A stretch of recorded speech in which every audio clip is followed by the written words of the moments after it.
নমস্কার। শ্রী শ্রী মা শারদার পদপ্রান্তে একজন প্রশ্ন রেখেছিল, মা, বীজ মন্ত্র কি, সেটা কি কাউকে বলা যায়? তখন মা শারদা বলেছিলেন, বীজ মন্ত্র কি সেটা তুমি জানতে চাইছো তো? এই দেখো না, এই একটা অশ্বত্থ গাছের বীজ কত ছোট হয়, তুমি তো দেখতেই পাচ্ছ।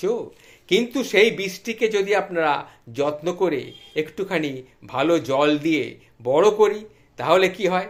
সেই বীজটি আস্তে আস্তে গাছ হয়, অনেক বড় গাছ হয়, মহিরু হয়ে পরিণত হয়, কিন্তু তার বীজ কিন্তু খুব ছোট্ট। ঠিক সেই রকম ঈশ্বর নামক বীজটিকে মনের মধ্যে যদি আমি রোপণ করতে ঠিকমতো পারি, সেটা ধীরে ধীরে বিশাল মহিরুহের আকার ধারণ করবে।